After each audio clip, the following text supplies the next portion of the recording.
Bonjour, je suis Mona Chevalier et je suis membre de votre équipe de négociation. Étant donné que notre convention collective expire le 30 septembre, je voudrais vous parler brièvement de la prochaine ronde de négociation et vous parler un peu des questions clés auxquelles nous sommes confrontés dans les collèges. Je veux aussi expliquer le processus de préparation à la négociation et votre rôle important dans ce processus. Comme vous le savez sans doute, nous sommes confrontés à de véritables défis dans les secteurs collégial.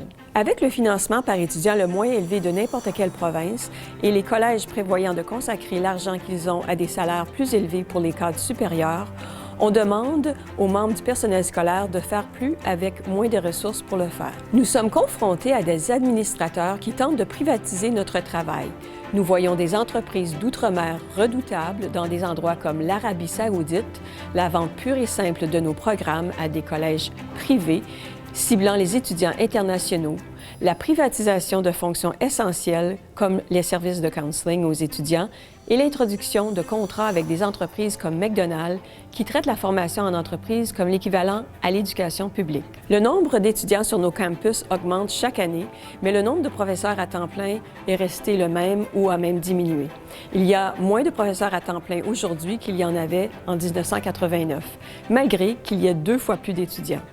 Les collèges s'appuient de plus en plus sur les professeurs contractuels qui gagnent une fraction de ce que les professeurs à temps plein gagnent, malgré le fait qu'ils font le même travail, la plupart n'ayant ni avantages sociaux ni sécurité d'emploi.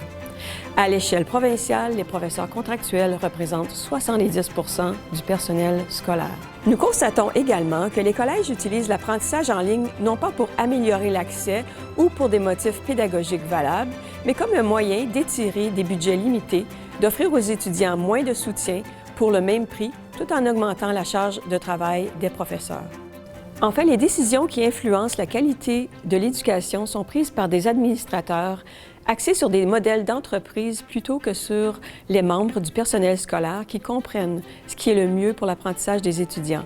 Il est temps que les collèges acceptent la valeur du système collégial déjà en place dans les universités de l'Ontario et dans les collèges des autres provinces et de laisser au personnel scolaire le soin de prendre les décisions scolaires.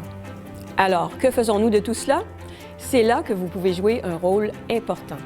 Au fur et à mesure que nous nous préparons à la négociation, nos membres des sections locales d'un bout à l'autre de la province ont rempli un sondage sur la négociation et participent maintenant à des réunions locales axées sur les revendications. Ces réunions représentent l'occasion de discuter des enjeux auxquels vous êtes confrontés dans votre collège et de donner la priorité à des revendications à l'intention de l'équipe de négociation. Ces listes de revendications prioritaires ainsi que les résultats du sondage sur les négociations seront ensuite présentés à la réunion d'établissement des revendications finales.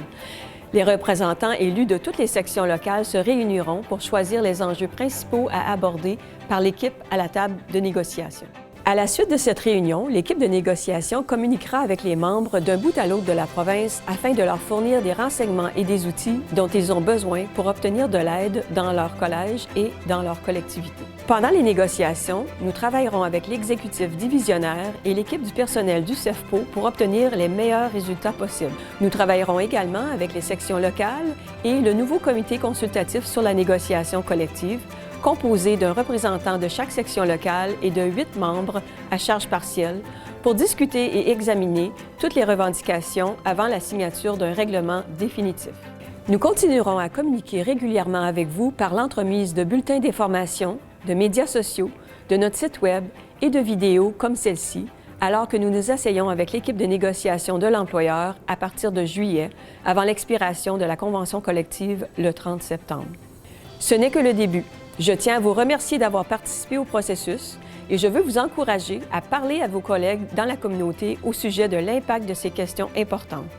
Restez informés au sujet de la négociation dans les mois à venir et écrivez-nous par courriel à l'adresse qui se trouve à la fin de cette vidéo.